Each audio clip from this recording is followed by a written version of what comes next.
Swayam Prabha. Digital India. Educated India.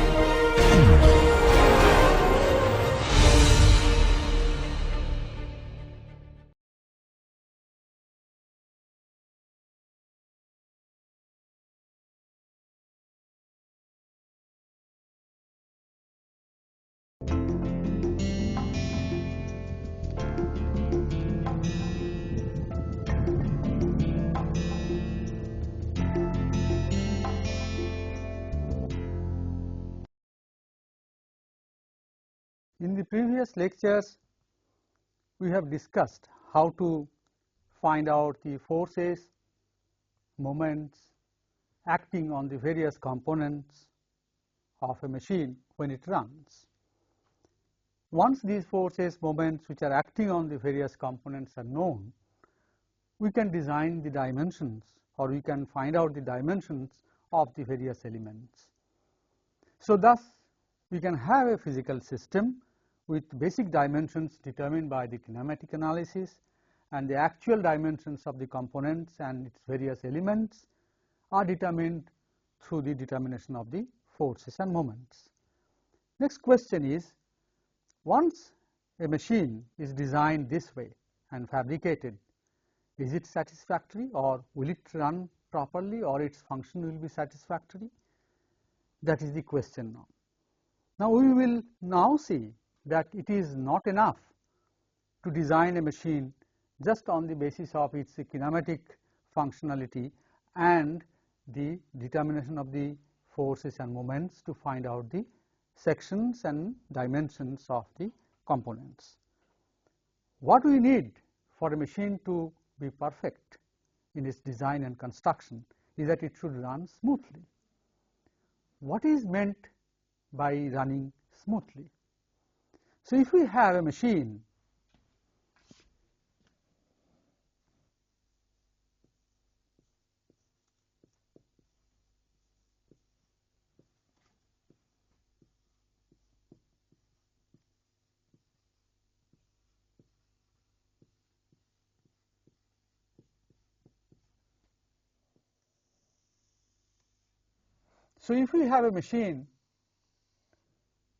just indicated by the outline and it is supported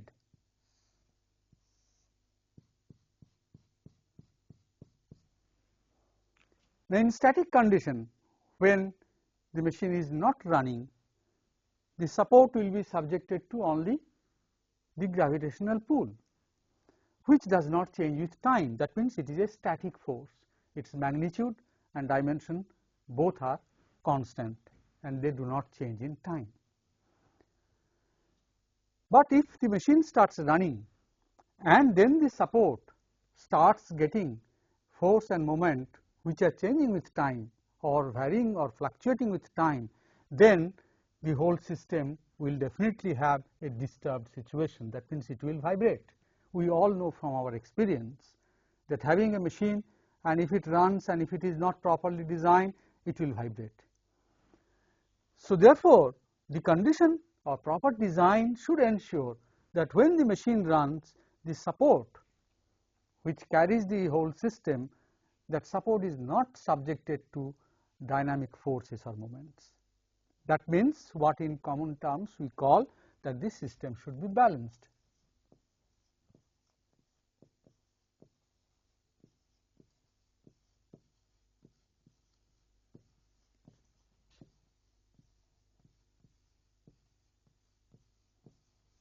Before we take up the problem of finding out how to balance a system or when a system is balanced, let us first find out that why dynamic forces appear or they get exerted on the support once the machine starts running. Let us consider one of the component of the machine, say I, whose velocity of the center of mass is v g I, g being the point and it also has an angular velocity omega I at this instant. Let the inertial properties of this member be denoted by mi, that is mass of the object, and ii is the centroidal moment of inertia of the object. Then the angular and linear momenta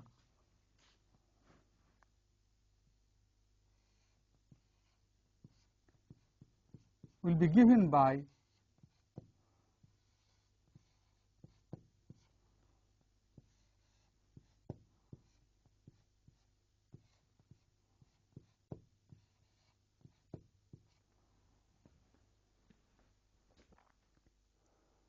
so when we consider all the bodies together consisting the or constituting the whole system or machine, then the total linear momentum of the whole machine will be given by the sum total of all the individual linear momenta summed over all the components if there are n number of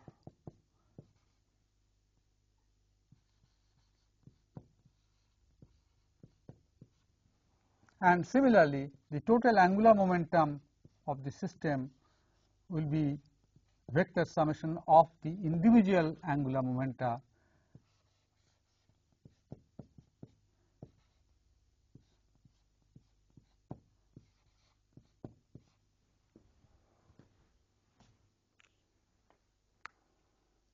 Now, if this momenta, both linear and angular momenta, remains constant with time, then external force applied by the support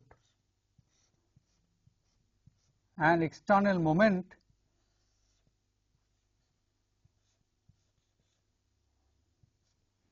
by the support on the body will be 0. On the other hand, if they are not 0, then what it is, let us see. Then what will happen, that if this total linear momentum changes with time, then this linear momentum rate of change is nothing but the instantaneous linear force acting on the whole system. Now, a force besides the weight can act on the system is only through the support. So, this force is responsible for this rate of change of linear momentum. So, this is nothing but m is constant. So, dVGI dt will be AGI. Similarly, the total angular momentum's instantaneous rate of change is nothing but the moment which is acting on the body from outside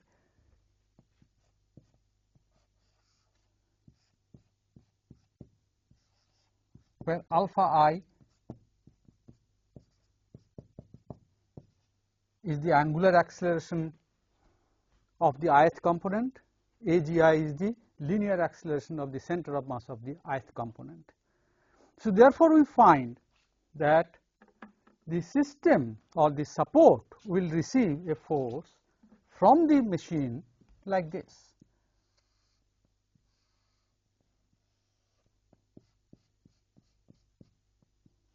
So, if this is the support, support will receive equal and opposite forces as an effect of the machine's running.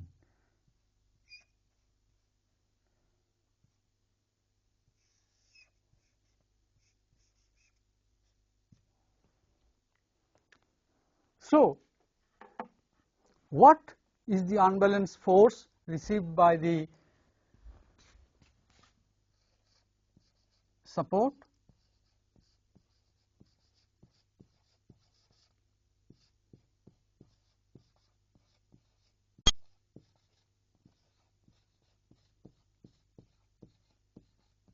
Is nothing but minus mi AGI, which is nothing but the sum of the inertia forces of all components.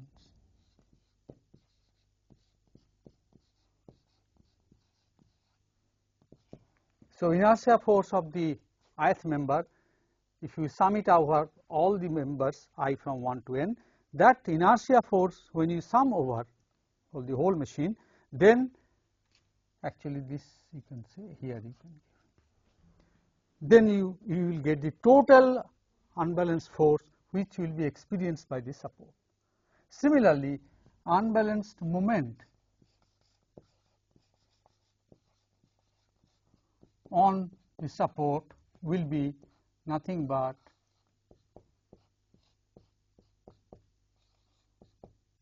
which is nothing but the sum of inertia moment.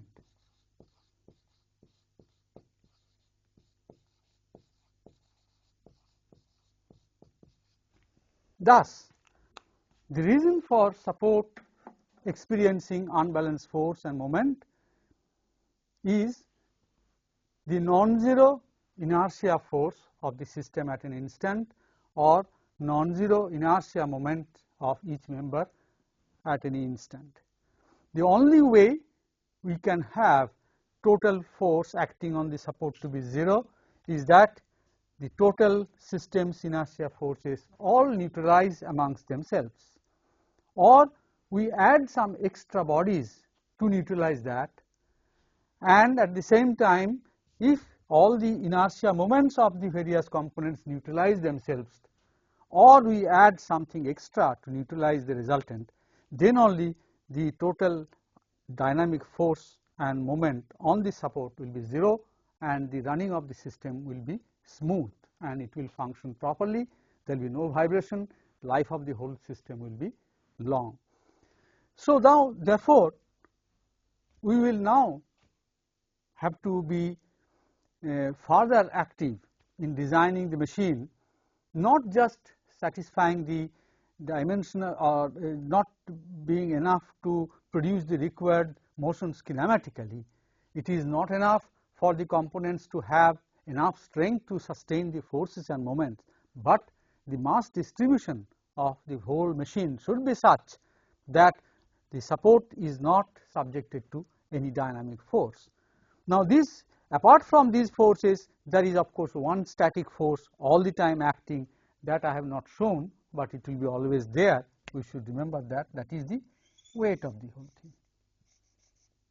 But this weight is a static force, it neither changes in direction nor in magnitude, and therefore we are not worried about that.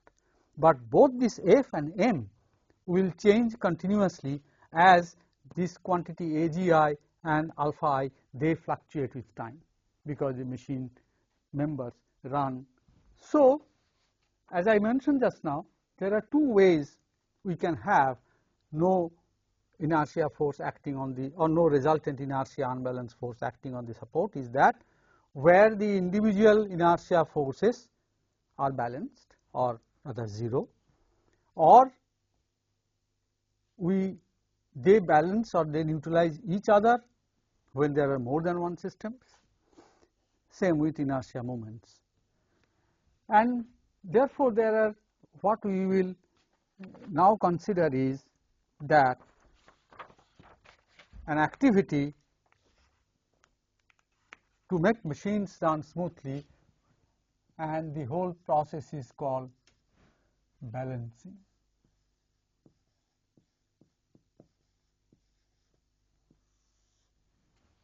Now, in any machine, we will generally have three kinds of members. Say if we take this one,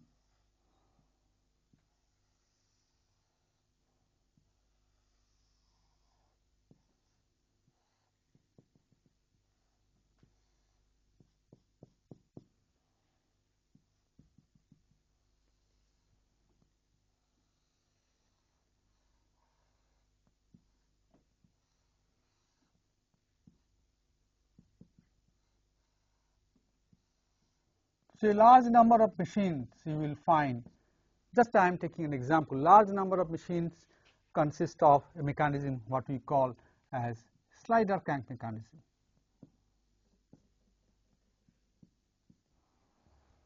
Now, here we find there are three moving objects. One, say, which we call the crank, already you know, is a purely rotating member.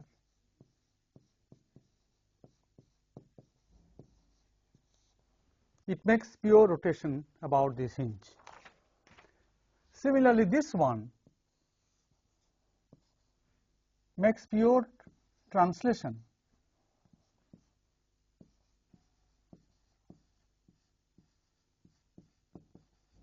So, this block also executes a motion which is also a simple type that we call pure translation. But the problematic component is this, which is having both a translation and a rotation. So, it is a combined motion, this we call floating members. And it is a combined translation and rotation.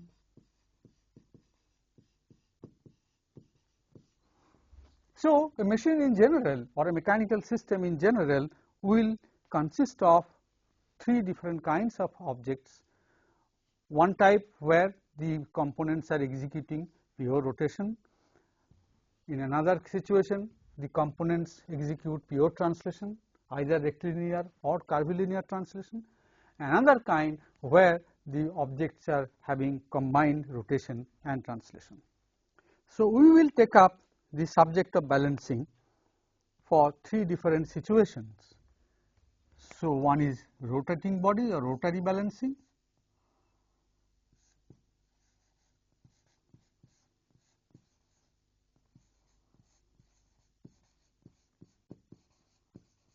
And balancing of translating objects or reciprocating objects.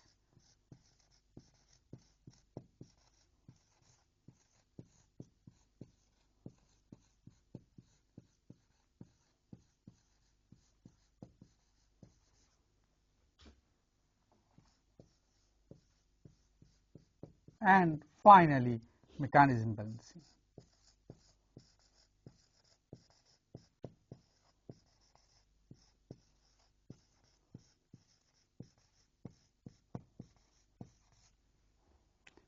So, in a nutshell, what we have done so far is that we have found it is not enough a machine to be designed only on the basis of its kinematic requirement and the forces and moments acting on it and strength design or rigidity design.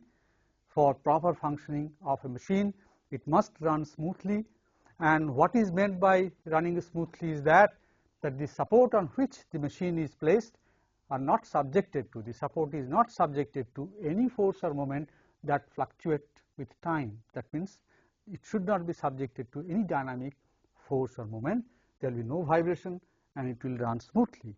Now, what are these forces experienced by the support? Dynamic forces. This, apart from the static force weight, the dynamic force and the dynamic moment which are being experienced by the support are nothing but the sum total of the inertia forces of each of all the components and sum total of inertia moments of all the components. We have also seen that a system or a machine will have number of components. Some of them can be of purely rotary type. An example of that is the crank of a slider crank mechanism. Some of them can be reciprocating body or translating objects as the slider of a slider crank mechanism, or it can be a floating or complex motion or combined motion body as in case of the coupler of a slider crank mechanism. And we will now handle the problem of balancing a machine, that means doing something so that it runs smoothly. All the forces acting either neutralize among themselves or we put some extra object to neutralize the resultant unbalanced forces and moments, and that we will take up one by one. First, we will take up only rotating objects and how to balance those. Then we will go for reciprocating bodies and their balancing. Finally, we will discuss something about the mechanism balancing. These balancing problems which we will take up now one by one is a theoretical way of doing it at the design stage. Sometimes what happens that after the machine is built, if it is very big and if it is placed on its bearings or on its supports, the deformations etc. due to its gravitational pull can make the system distorted from its original idealistic design, and it may give rise to some unbalanced effects. And in such cases, it has been found that it may be necessary to do some balancing in its actual working position. That kind of an activity is called field balancing, and we will take up how to do it, the procedure and the theory of it also.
Let us take up a simple case. When an object is mounted on a shaft which is rotating, let us see what will be the unbalanced force experienced by the bearings or the support. Now, we know that there can be two situations. The object itself may be of irregular shape, by virtue of which the center of mass is away from the axis of rotation, and let the eccentricity of the center of mass be denoted by E, and let the mass of the whole object which is rotating be m. There can be two situations, as I mentioned just now. One is that the shape itself is like that, that the center of mass is away from the axis of rotation. There can be another situation that it is a perfect disc, circular disc, and supposed to be a symmetric body. But even then, the center of mass of that may have a small misalignment with the axis of rotation because of assembly problem, which is not by design but by error. Now, when this shaft is rotated at an angular speed omega, then we all know that the inertia force of the object is what? The acceleration of the center of mass, which is towards the center, which is omega square into E, into mass, that is m omega square E, and this force will be, inertia force will be minus of that. So, it will be, this is the acceleration is in this direction, I should have indicated it,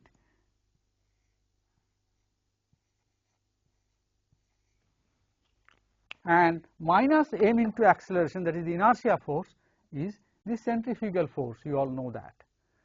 Now, so therefore, at any instant what will happen to the support?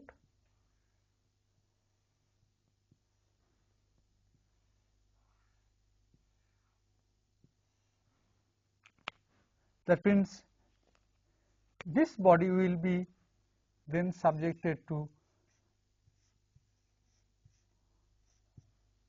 the two reaction forces will be acting on this, whose resultant will neutralize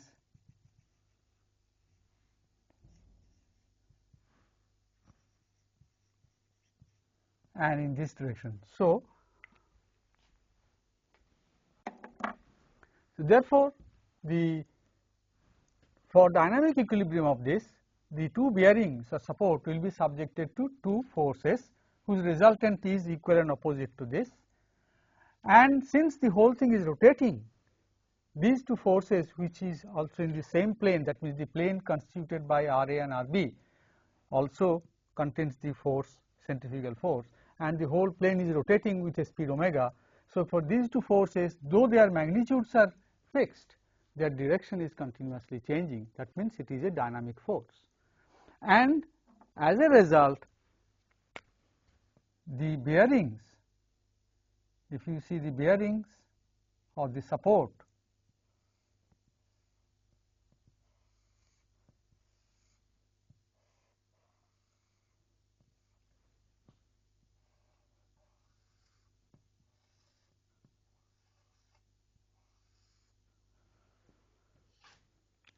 if this be the support, then this will be subjected to forces like this.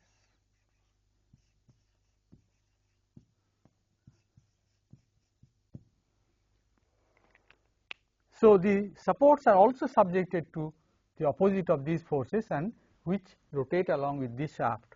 So, therefore, the support is subjected to a dynamic force. Now, this is a very complicated way of drawing all the time. So, henceforth what we will do, we will have a simplified way of representing a dynamic body, a rotating dynamic body.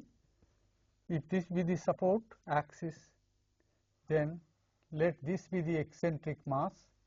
And now, as we find that it is the product of the mass and eccentricity which determines the force besides omega, we will always represent the unbalance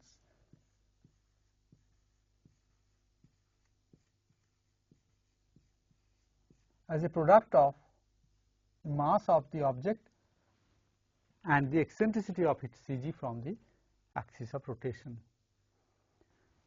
Now, the simplest way to resolve, that means if we have to balance this, what will be the simplest way? We will say that okay, we can add another mass here mb at an eccentricity eb, so that mb eb is equal to me. If that happens, then the centrifugal forces of the two bodies, one originally existed of the system and another one added later, so they will neutralize each other, and so therefore, there will be no resultant force on this support. What we have done by doing this is effectively we have brought the center of mass of the total object just on the axis of rotation. If the resultant center of mass comes on the axis of rotation, resultant inertia force will be 0, that is resultant centrifugal force will be 0. Sometimes it may happen that there is no space of adding a mass like this. So, in such cases also there is no problem. What we can do, we can add two masses instead of one.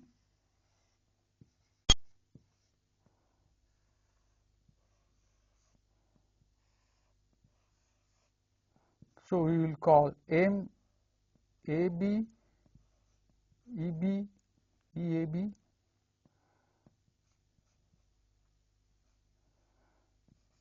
M BB, EBB, in such a way that we call this as, or rather I will follow something which I will take up later also. I will represent this by 1 and 2.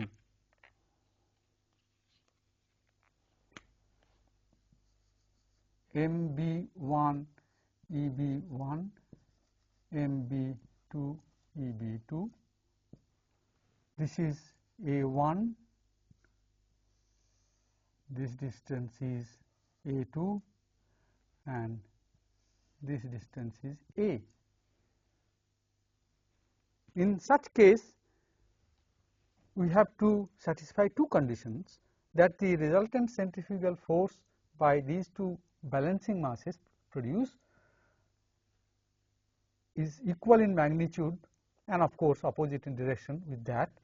So that will tell us that since all of them are rotating at the constant angular velocity or at the same angular velocity omega, so their total centrifugal force of the balancing masses will be equal to the centrifugal force of the unbalance if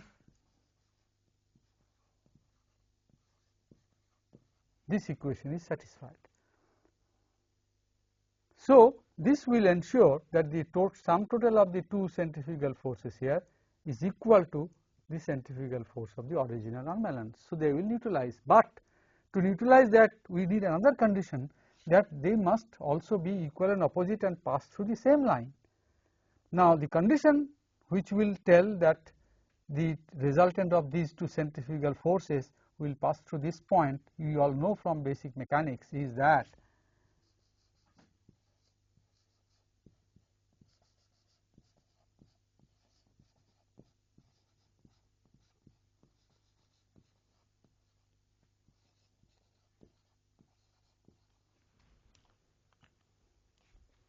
so this is the condition which need to be satisfied if the resultant of the two has to also pass through the same point along which the original unbalanced centrifugal force is working or acting. So therefore we have two equations and we have two unknowns. Now as I have mentioned already, it is the product of the mass and the eccentricity which is dictating. We cannot individually find out mass and eccentricity unless other conditions are prescribed from design point of view. But we can definitely find out this unbalance and this unbalance satisfying these two equations. We have two unknowns, MB1 EB1 and MB2 EB2. These two unknowns can be determined following these two equations. And in this case, even if they are not along the same direction, the resultant system will be free from any unbalanced forces as experienced by this support. But there is a difference which you should not forget. In this case, the force which was acting here is neutralized by the force here, both were equal. In this case what happens? The force which was here is neutralized by two forces like this. The difference is that though so far as the supports are concerned, both will be free from dynamic forces. In this case, the shaft is completely free from any effect due to the centrifugal forces. There will be no bending moment or stress to which this shaft will be subjected to. On the other hand, here you will find this portion of the shaft will be subjected to a bending moment, and therefore definitely it will be subjected to some stress because of the rotation. And if the rotational speed is very high, this bending moment here can be of course important for the design of the shaft. So to finally to say that in this case the balancing is absolutely complete, even internally there is no effect to be seen, and that is called internal balancing.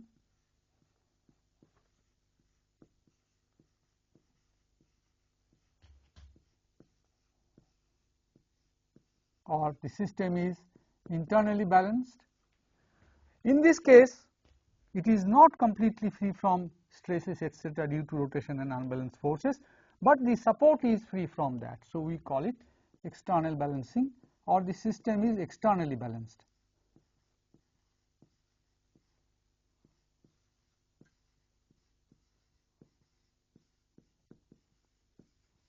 So there can be two different situations. In rotary balancing, there is another situation which we have to keep in mind. What we are doing, it may appear that our primary objective is to shift the center of mass to the axis of rotation. When it happens, then the resultant centrifugal force is 0. But that may not be always enough for balancing. That means if we take a disc or a rotor and we put it on some very free bearing, if the system is completely balanced, that means the center of mass of the whole thing is exactly on the axis of rotation, then you can put the whole system at any position, it will remain there. That means it will be in static condition you can put it anywhere, it will appear to be balanced. Such systems are called static balancing, and for static balancing what is needed? That the center of mass has to be on the axis of rotation. That means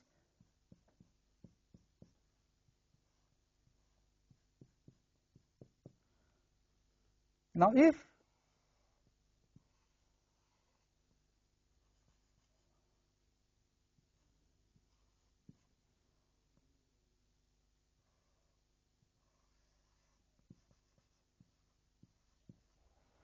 we have two unbalances in such a way that their center of mass is here, then this system in static condition it will appear that it is balanced, because you can put it in any angular position on a free bearing, it will remain there. So, this is a statically balanced case.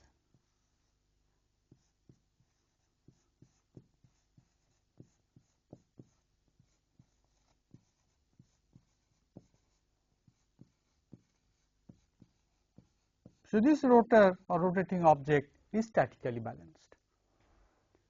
But what happens when it starts rotating? Moment it starts rotating, the centrifugal forces will appear,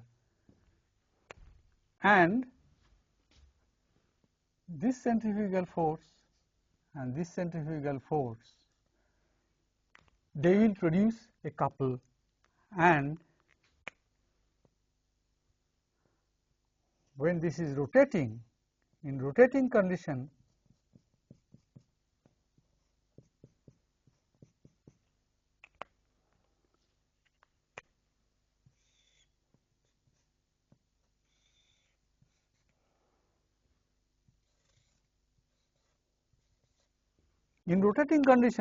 these two forces, equal and opposite forces, they are going to produce some unbalanced force on this, because now this couple which is acting on this shaft will need to be neutralized by equal and opposite couple produced by the bearing reactions, which are also in that case equal and opposite. Only thing what you have to satisfy is that if this is F and this is A, and if this is L, then F into A, this couple must be balanced by the couple produced by the bearing reactions R into L. But nevertheless, we find the bearings are subjected to two forces which also rotate along with the rotor, and therefore, these are dynamic forces. So, as soon as it starts rotating, the bearing starts experiencing dynamic forces. So, therefore, the same system which appeared to be perfectly balanced in static condition becomes unbalanced in the dynamic condition. So, this system is statically balanced, but dynamically unbalanced. Dynamically unbalanced.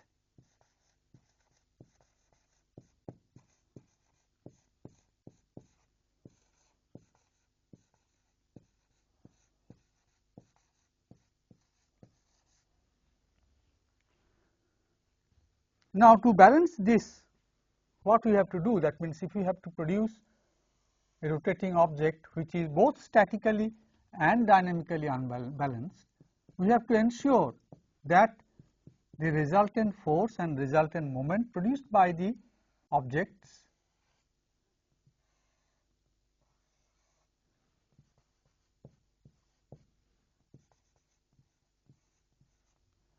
then what we can do,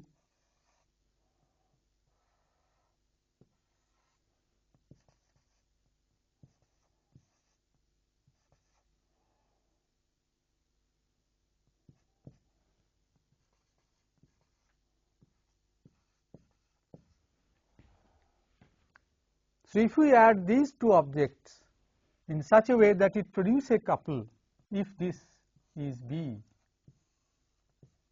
and that is A, then the couple produced by this when M1 U1 is equal to M2 E2.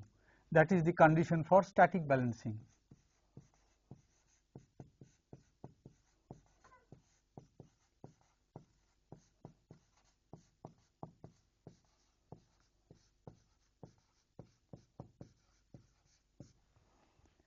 Now, if we have MB1 EB1 which is equal to MB2 EB2 and MB1 EB1 into B is equal to M1 E1 into A. This will produce an equal and opposite couple, so that the unbalanced couple produced by these two masses will be neutralized by the unbalanced couple produced by the other two balancing masses. So, the resultant moment and resultant force both should be 0. So, this is the condition for dynamic balancing.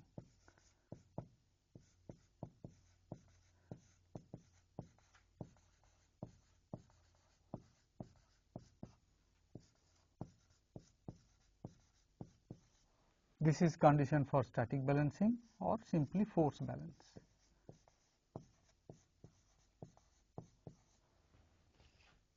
So, when both the conditions are satisfied, condition for force balance and condition for moment balance, then the system is dynamically balanced.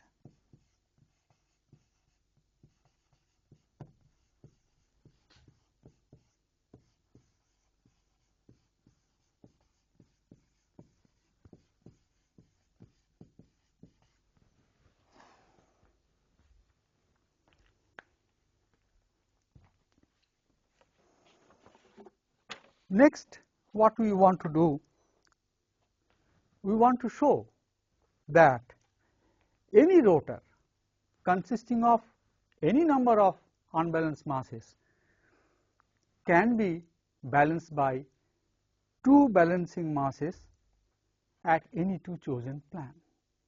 These any two chosen planes which we can take for putting the balancing masses, of course, depend on the design considerations and other features of the system. But theoretically, any two planes you can select where you can put two balancing masses that can balance any rotor with any number of unbalances. It is extremely important, this theorem, because that shows that to balance any rotor, because even a continuous rotor may be treated as an infinite number of thin disks which are individually unbalanced. And so, even a continuous rotor can be balanced by only two balancing masses placed at your chosen planes.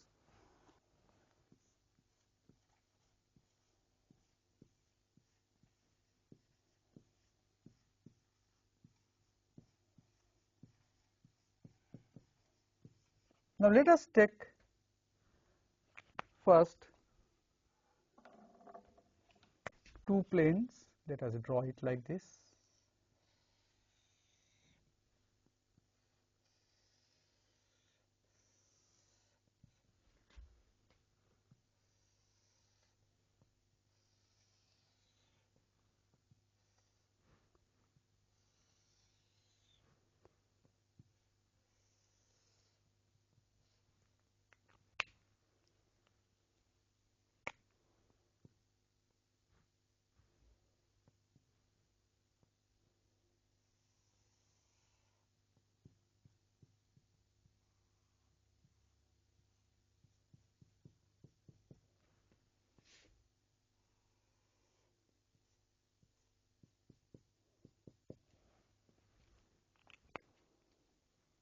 So, let this be plane A, this be plane B, and this is the shaft which carries the unbalances. So, let us consider a case with 3, as you will see very soon that irrespective of the finite number I am selecting,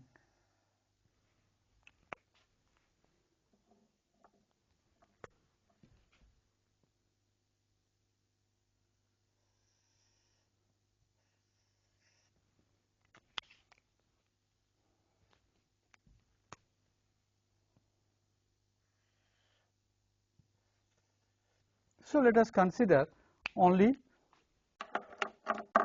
3 unbalances here, M1 B1, M2 B2 E2 and M3 E3. Now, it means what? That this will produce a force F1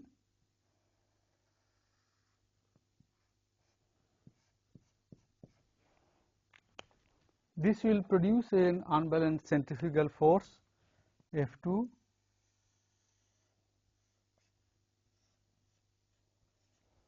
and this one will produce an unbalanced centrifugal force F3.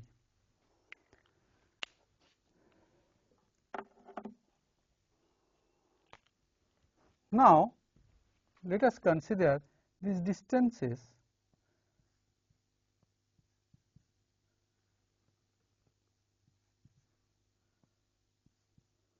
so let this be A1, let this be A2 and let this be A3.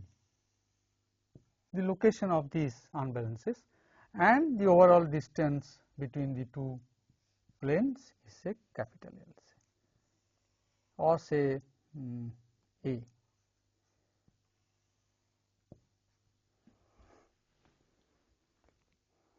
Now, any force here can be represented by two forces. That means, suppose if I have a force acting here F, I can always represent it by two forces at any 2 points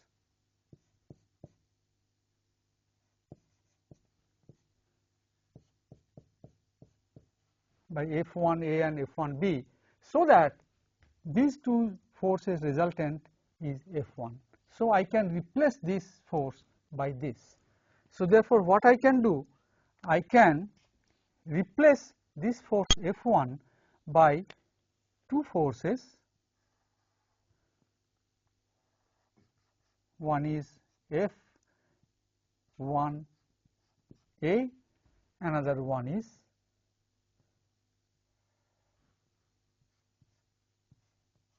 F1B, and there is no more force here.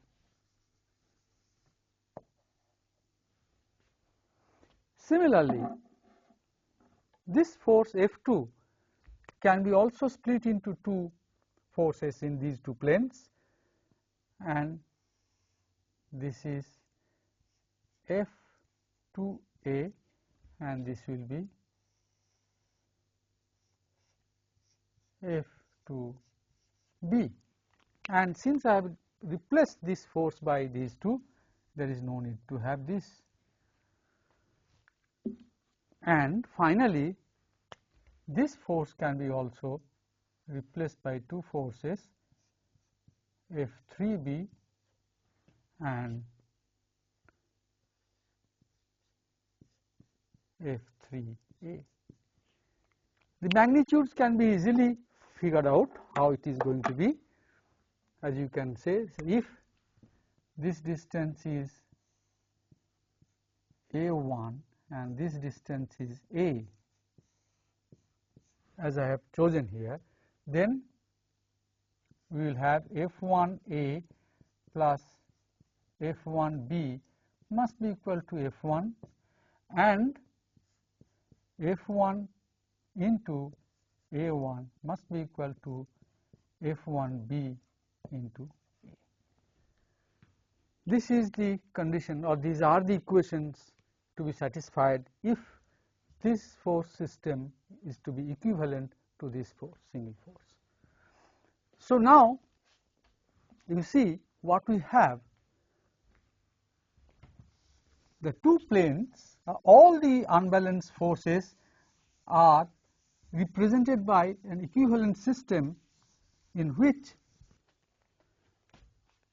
say, let us draw the situation now. The situation is now like this, that we have a shaft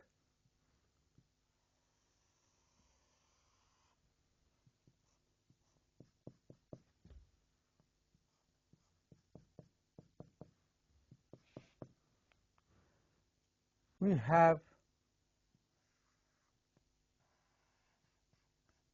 F1A, F1B,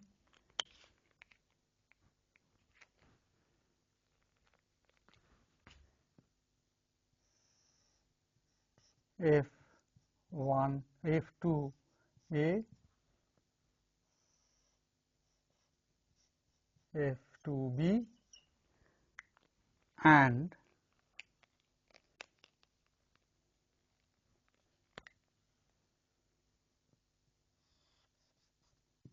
F3A, and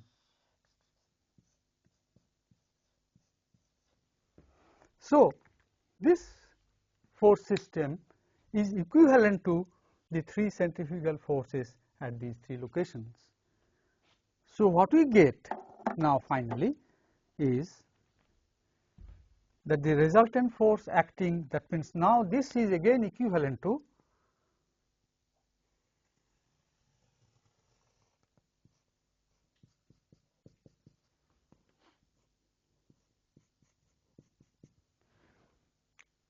what we do, we can add these 3 force vectors and this becomes the resultant. So we can say this location, the resultant force is R A, and the resultant here of these 3 vectors, if we add F1B, F2B add, then add this, so this is RB. So resultant here will be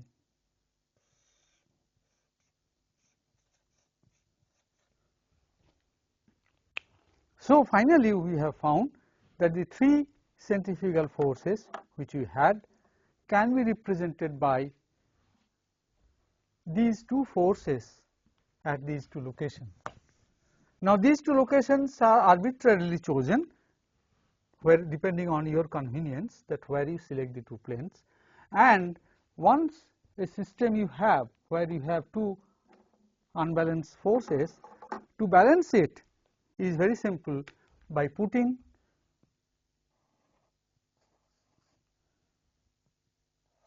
two balancing masses MBB EB MB A EA, so that this centrifugal force and this centrifugal force, they exactly neutralize each other. So therefore, with this system of 3 unbalanced objects, if you put 2 balancing masses here,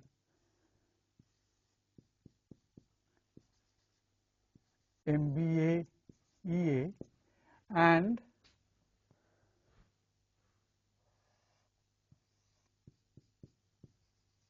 MBB EB, then these 5 objects will balance each other. There will be no unbalanced force or no dynamic force experienced by the supports. Now we have chosen, we have shown this whole thing with 3. This number could be any, because each and every force, centrifugal force, we can replace by 2 forces in the 2 planes, and the sum total of all these forces which we have placed here can be represented by one resultant, which can be neutralized by a centrifugal force produced by a suitably placed balancing mass there. Same thing happens here. So if we consider even a continuous rotor, which can be considered to be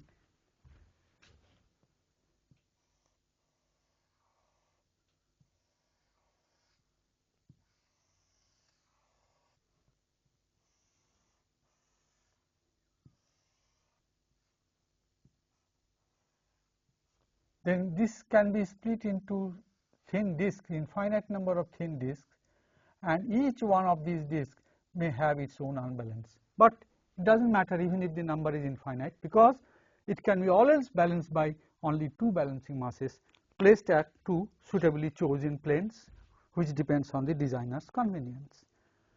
So, this is a graphical description of the whole thing, but I think we can sometimes find it convenient to solve such problems in an analytical procedure, which I will start discussing in the next lecture.